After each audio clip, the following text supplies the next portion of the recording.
A single photograph, captured in 1888 inside a modest portrait studio, shows a black family dressed in their finest clothes, staring straight into the camera with quiet dignity.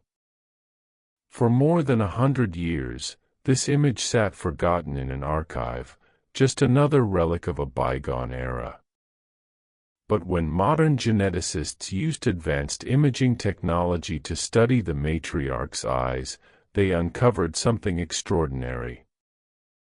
A pattern in her irises that should have been impossible.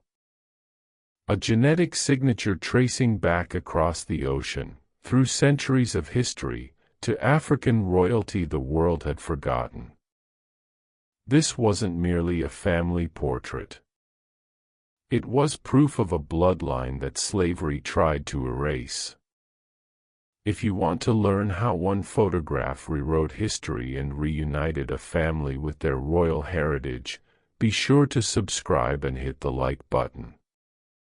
You won't believe where this story goes.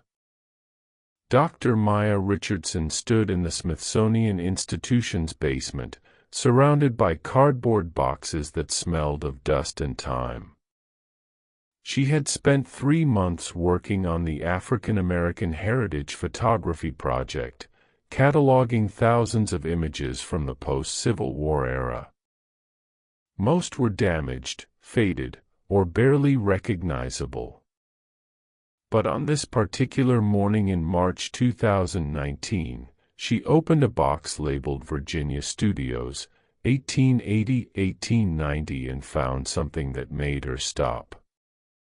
The photograph was remarkably well preserved, a family of 6, seated and standing in a formal studio arrangement.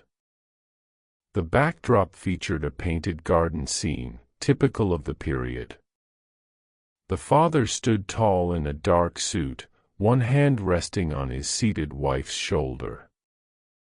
4 children surrounded them, 2 boys, 2 girls, all dressed in their Sunday best. Their expressions were solemn, dignified, almost regal. Maya lifted the photograph carefully, noting the photographer's stamp on the back, *J. Morrison Studio, Richmond, Virginia. September 1888, She had seen hundreds of similar portraits, but something about this one felt different. The family's posture, the way they carried themselves, suggested a pride that went beyond their circumstances. She placed the image on her light table and reached for her magnifying glass, beginning her standard documentation process: age, condition, subjects, location. But when she leaned in to examine the details more closely, her breath caught. The woman at the center, the matriarch, had the most striking eyes Maya had ever seen in a photograph from this period. Even through the sepia tones and the limitations of 19th-century photography, something about them was unusual. A clarity that shouldn't have been possible with the technology of 1888. Maya sat back, frowning. She had worked with historical photographs for years and knew what was typical for the era. The early emulsion processes, the long exposure times, the primitive lenses, they all created specific limitations. Eyes in these old portraits were usually dark, somewhat blurred, lacking detail. But this woman's eyes were different, sharp, almost luminous. And there was a pattern visible in the irises that Maya couldn't quite make out with her magnifying glass alone. She glanced at the clock. It was nearly noon. Her colleague, Dr. James Chen, worked in the digital imaging laboratory upstairs. If anyone could help her see what she was seeing, or prove she was imagining it, it was him. Maya carefully placed the photograph in a protective sleeve and headed for the elevator. James looked up from his computer screen when Maya entered the imaging lab, carrying the protective sleeve like it held something precious. He had worked with her long enough to recognize that look, the one that said she had found something interesting. "What have you got?" he asked, pushing his chair back from the desk. "I'm not sure yet," Maya admitted, laying the photograph gently on the scanning bed. "But there's something about this woman's eyes. I need you to scan it at the highest possible resolution." James raised an eyebrow but didn't question her. He had learned to trust Maya's instincts. He adjusted the settings on the professional-grade scanner designed specifically for archival work and initiated the process. The machine hummed softly as it captured every microscopic detail of the 131-year-old image. 5 minutes later, the scan appeared on his monitor. James opened the file in specialized imaging software and began to zoom in on the matriarch's face. Maya stood beside him, her hand gripping the back of his chair. "There," she whispered, pointing at the screen. "Do you see it?" James leaned closer, his eyes narrowing. Then he zoomed in further, focusing entirely on the woman's left eye. The iris filled the screen, and what they saw made both of them fall silent. The pattern was unmistakable. Even through the limitations of 19th-century photography, even through 131 years of aging, the structure of her iris showed a distinctive configuration: deep radial furrows, an unusually pronounced collarette, and a specific arrangement of crypts forming an almost geometric pattern. "That's," James began, then stopped. He opened another window on his computer and pulled up a database he had been working with for a different project, a genetic iris pattern recognition system developed by the National Institute of Health. He input the pattern from the photograph, adjusting for image quality and age. The software ran for 30 seconds, comparing the pattern against thousands of documented genetic markers. When the results appeared, James sat back hard in his chair. "Maya, this pattern is linked to a specific genetic lineage. It's extremely rare.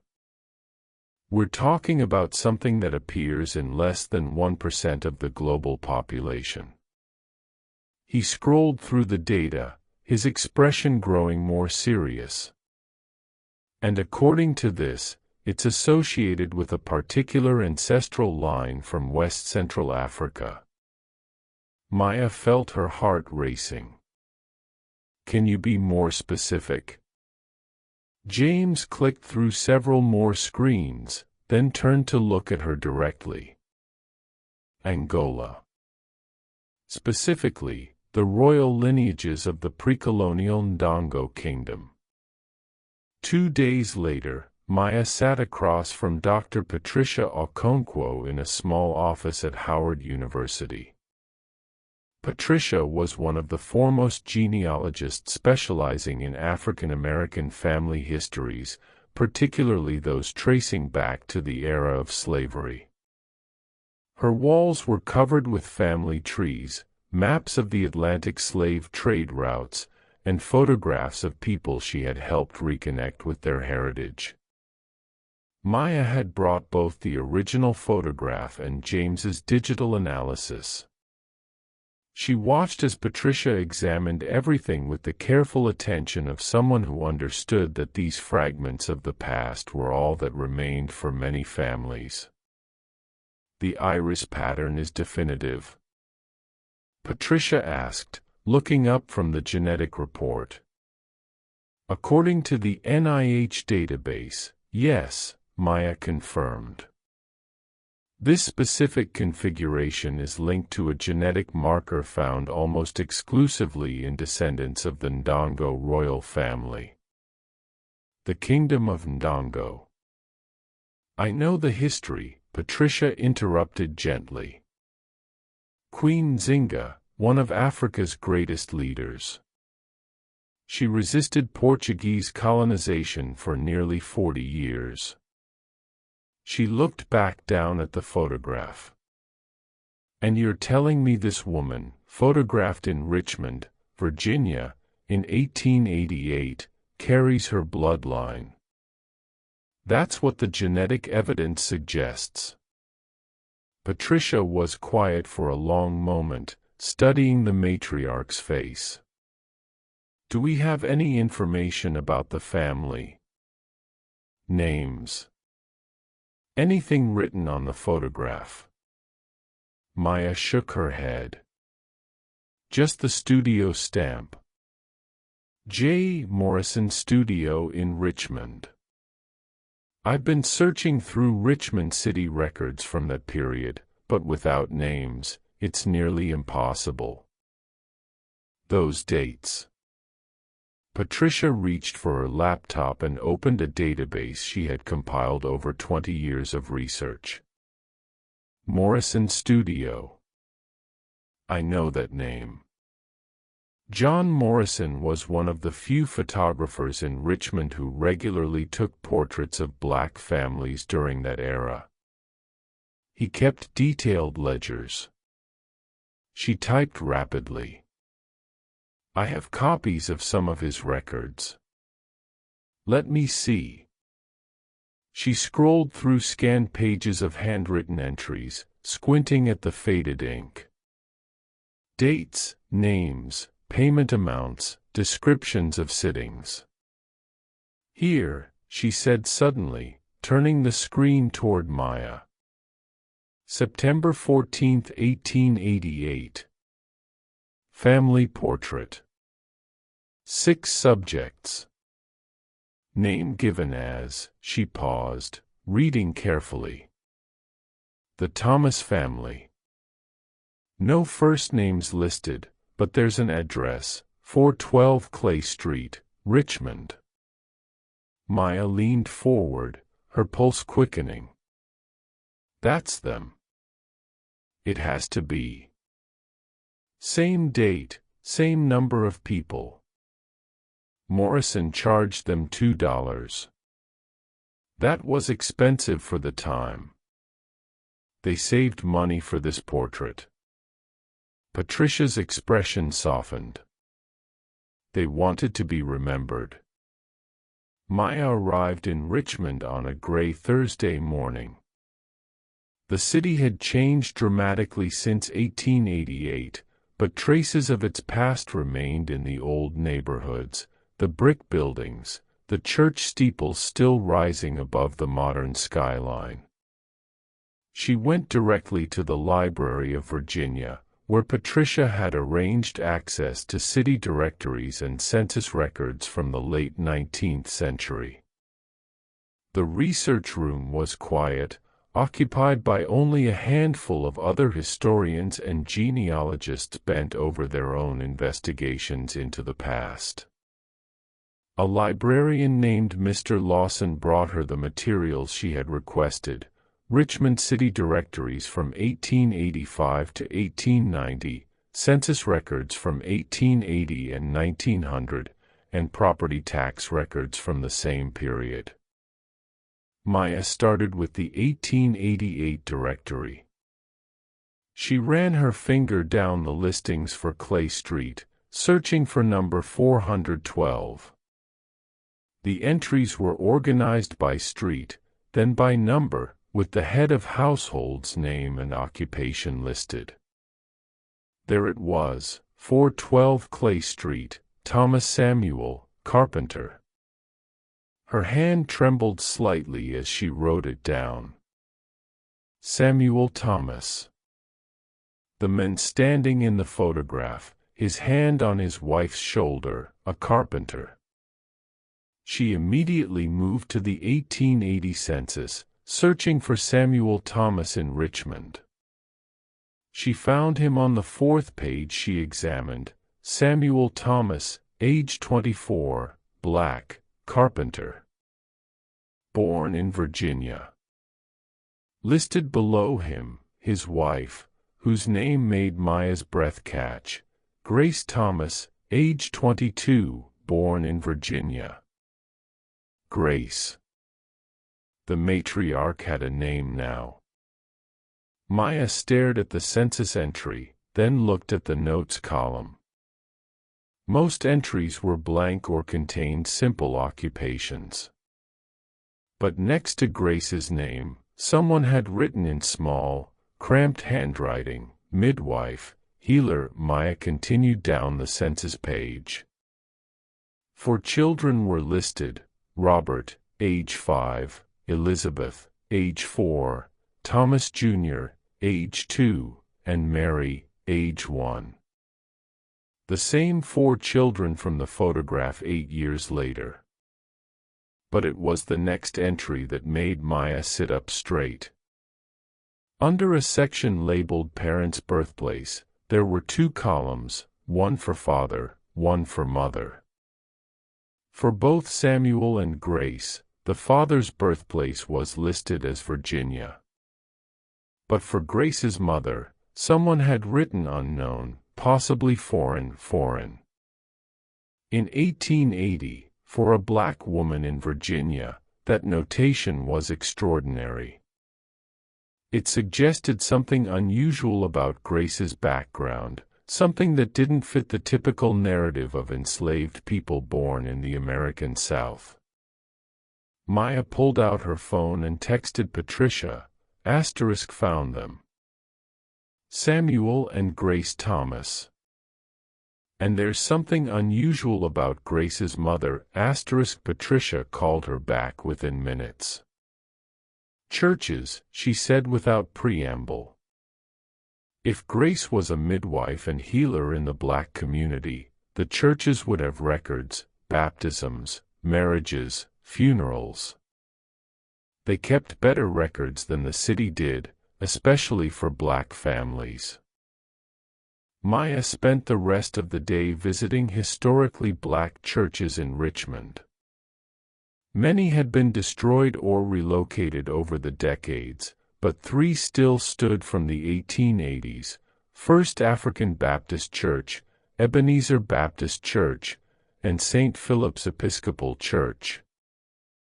It was at Ebenezer Baptist, in a dusty archive room that smelled of old paper and lemon oil, that she found what she was looking for. Reverend Marcus Williams, a man in his 70s who served as the church's unofficial historian, brought her a leather-bound ledger from 1875. "We've kept every record since 1802, he said with quiet pride. Baptisms, marriages, deaths. This community has always known that memory matters." Maya opened the ledger carefully. The pages were filled with elegant handwriting, each entry noting names, dates, and often brief personal details. She searched through the baptism records first, looking for the Thomas children. She found them: Robert, baptized in 1876, Elizabeth in 1877, Thomas Jr. in 1879, Mary in 1880. All 4 children, their parents listed as Samuel and Grace Thomas.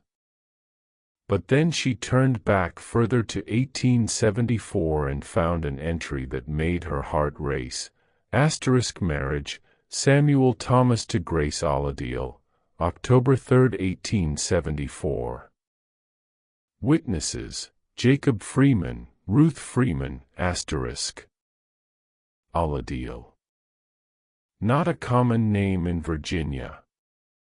Not a common name anywhere in America in 1874. Maya's hands trembled as she took a photograph of the page with her phone. Reverend Williams leaned over her shoulder, reading the entry. "Oladiel," he said slowly. "That's a Yoruba name from Nigeria." He paused. But many enslaved people from Angola were given Yoruba names by slave traders. The cultures got mixed together during the Middle Passage. Maya looked up at him. Is there anything else about Grace? Any other records? The Reverend thought for a moment, then moved to another shelf. He pulled down a different ledger, this one from the 1870s. We have some personal testimonies from that era. People who joined the church had to give their testimony, tell their story. He flipped through the pages, then stopped. Here, Grace Aladil joined the church in 1873, before her marriage. There's a note here from Reverend Johnson. Maya read the faded handwriting. * Grace came to us with unusual knowledge of healing herbs. Claims her mother taught her.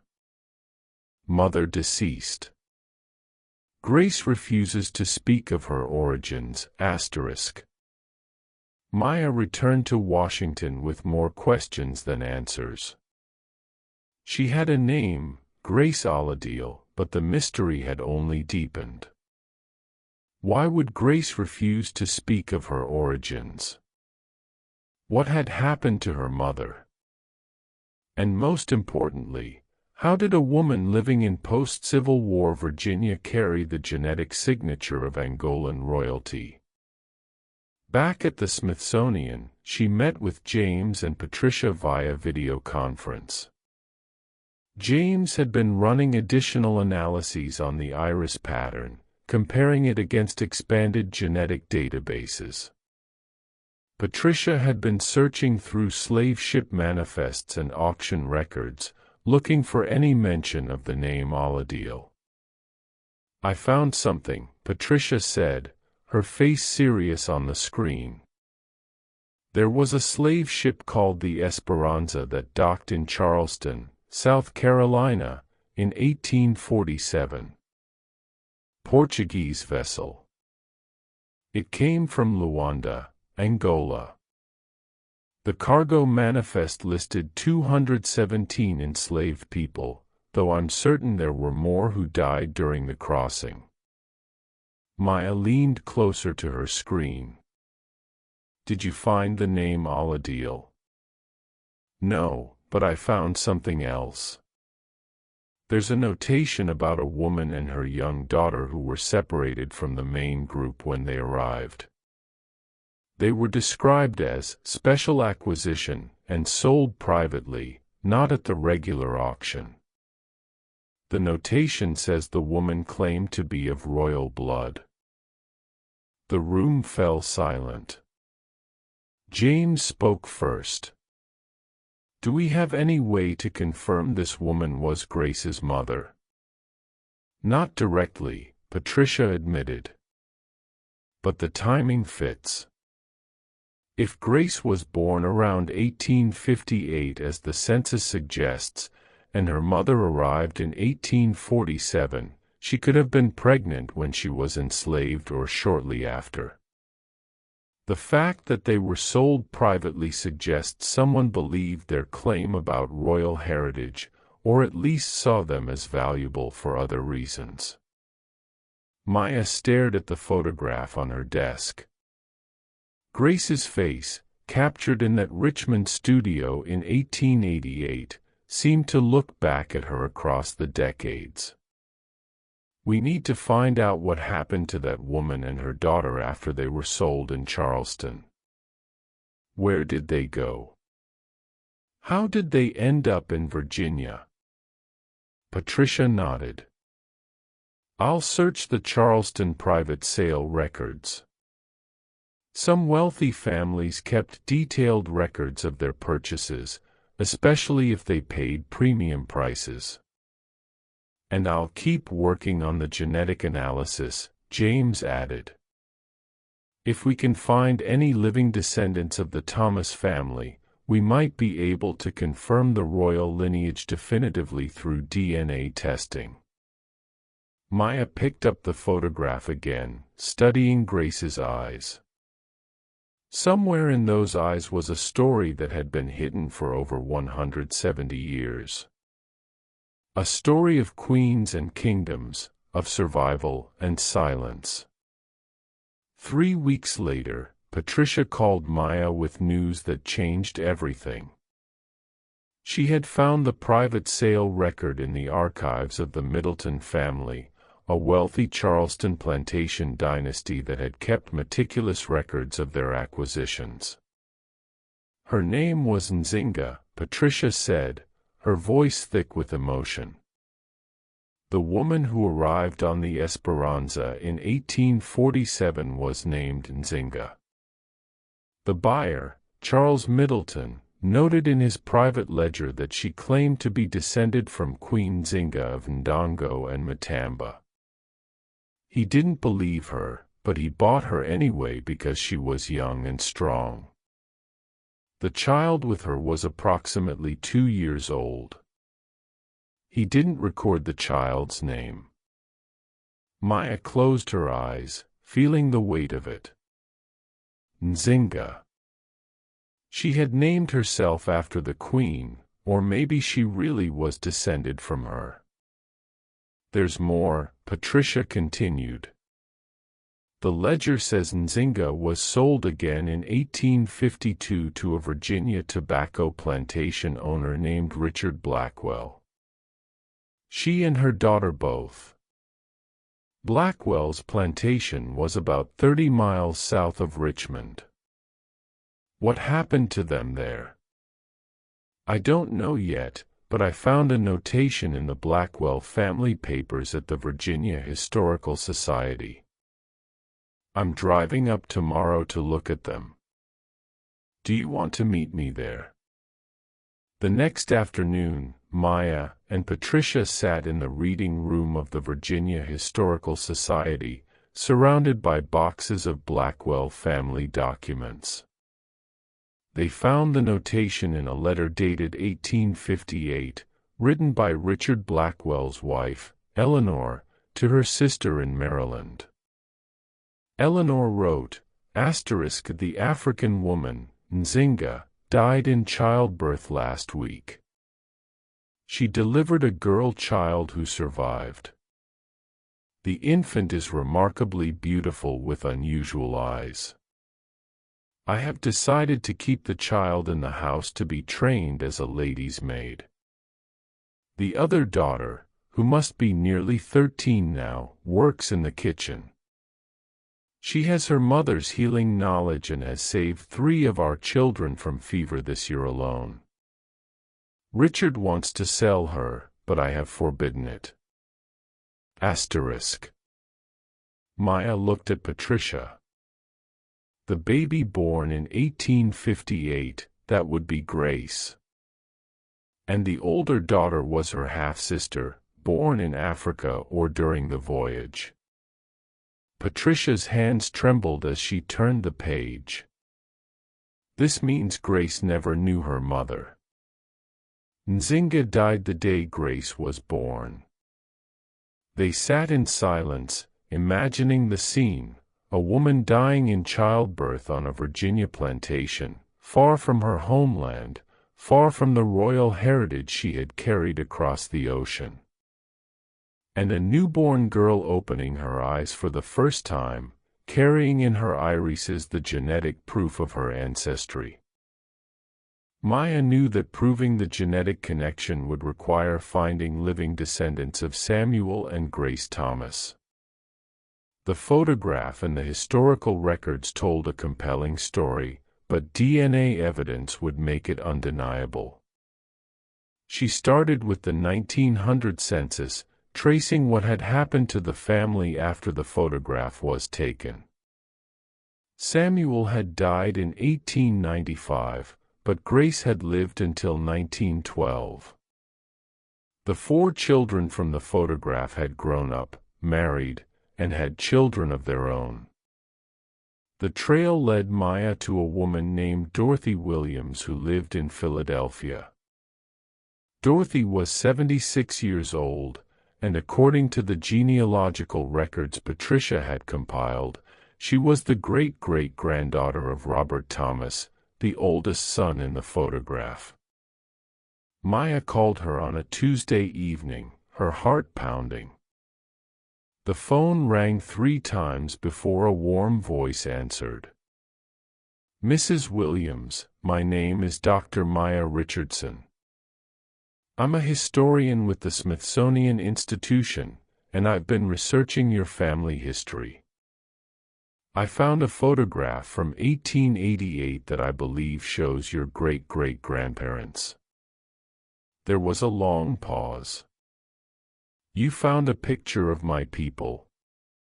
"Yes, ma'am. Your great-great-grandfather Samuel Thomas, your great-great-grandmother Grace, and their 4 children. It was taken in Richmond, Virginia."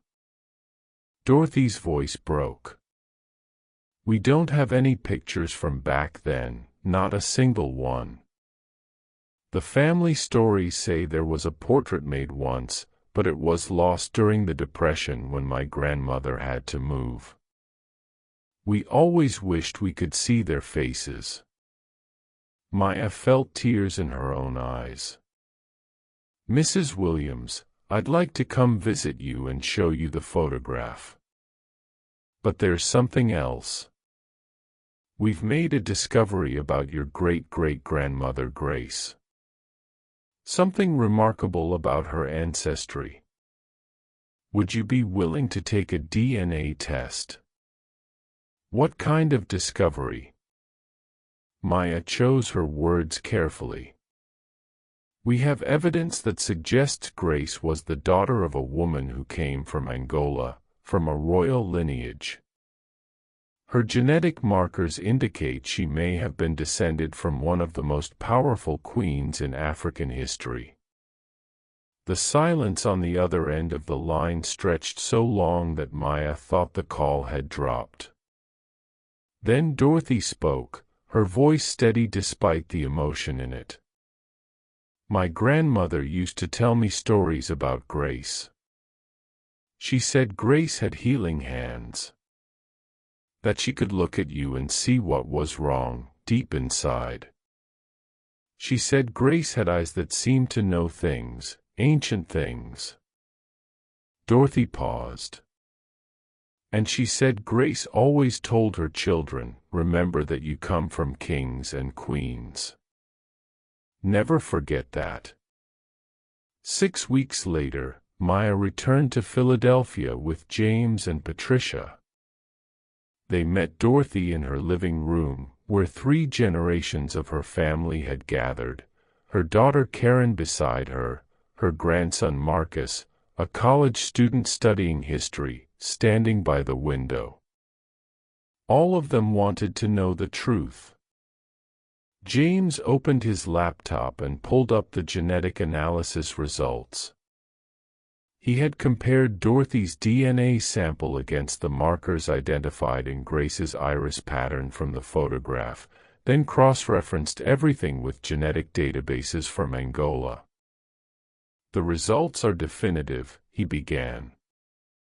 "Dorothy, you carry the same genetic markers that we identified in your great-great-grandmother's eyes. These markers are extremely rare, found in less than 0.1% of the global population, and they match the genetic signature of the Ndongo royal family." He pulled up a chart showing the genetic lineage. Queen Zinga ruled the kingdom of Ndongo and Matamba from 1624 to 1663. She resisted Portuguese colonization for nearly 40 years, protecting her people and their independence. According to the genetic evidence, Grace was her direct descendant, approximately 7 generations removed. Dorothy's hand went to her mouth. Karen reached over and gripped her mother's other hand. Marcus moved closer, staring at the screen. "How was that possible?" Marcus asked. How did a Queen's descendant end up enslaved in Virginia? Patricia spoke up, sharing what they had discovered in the archives. She told them about Nzinga, the woman who arrived on the Esperanza in 1847 claiming royal blood, about how she was sold to the Blackwell plantation, about how she died giving birth to Grace in 1858, never having returned to her homeland. Your great-great-grandmother Grace never knew her mother, Patricia said gently. But she carried her legacy in every cell of her body, in her healing knowledge passed down from her older half-sister, and in her eyes, those distinctive eyes that showed her royal heritage. Maya placed the photograph on the coffee table. Dorothy leaned forward, seeing her ancestors' faces for the first time. She traced her finger over Grace's image, over those remarkable eyes that had looked into the camera lens in 1888, carrying a secret that would take 131 years to uncover. She looks like my grandmother, Dorothy whispered, and like my mother, and like Karen. She looked up at Maya, tears streaming down her face. All this time we had the stories, but we never had proof. We never had this. Marcus picked up the photograph carefully. She looks like a queen, because she was descended from one, James said quietly. 3 months later, on a warm September afternoon, exactly 131 years after the original photograph was taken, Dorothy and her family stood in the Smithsonian Institution's National Museum of African American History and Culture. The photograph that had started everything was now part of a permanent collection, alongside documentation of Grace's royal lineage. But this gathering wasn't about exhibitions or displays. It was about family. Dorothy had worked with Patricia to trace every branch of the Thomas family tree, and today, more than 40 descendants of Samuel and Grace Thomas had come together from across the country. Many were meeting each other for the first time. Maya watched as they gathered around a large screen showing the digitally restored photograph. She saw Grace's features reflected in face after face, the same strong jaw, the same dignified bearing, and in several people, those same distinctive eyes. An older man, Joseph, who had traveled from Atlanta, stood staring at the image of his great-great-grandfather Samuel. I have his carpentry tools, he said quietly. They've been passed down through my family. I never knew what he looked like until today. A young woman named Alelia, Dorothy's great-niece, stood beside her. She had Grace's eyes, that same unusual iris pattern that had started the entire investigation. When James had tested her DNA as part of the expanded family study, the royal genetic markers had been unmistakable. I always felt like there was something about our family, Alelia said. Some story we were missing. My grandmother used to say we came from greatness, but she didn't know how or why. She just felt it. Dorothy addressed the gathered family, her voice strong. Grace died in 1912, never knowing that the truth about her mother would be discovered. She never knew that science would one day prove what her mother Nzinga had claimed, that they were descended from a warrior queen who defied an empire. But she knew her worth. She knew her strength. And she made sure we knew ours. She looked around at the faces of her family, doctors, teachers, artists, parents, students, all of them carrying Grace's legacy forward into the future. This photograph was meant to be a memory, Dorothy continued. Our Samuel and Grace paid $2 they could barely afford so their children would remember their faces. But it became more than that. It became evidence, proof that our ancestors were not just survivors. They were royalty. And that is something no one can ever take away from us again. Marcus raised his phone and took a photograph of everyone gathered together. History repeating itself, another family portrait, another moment preserved. But this time, they knew who they were.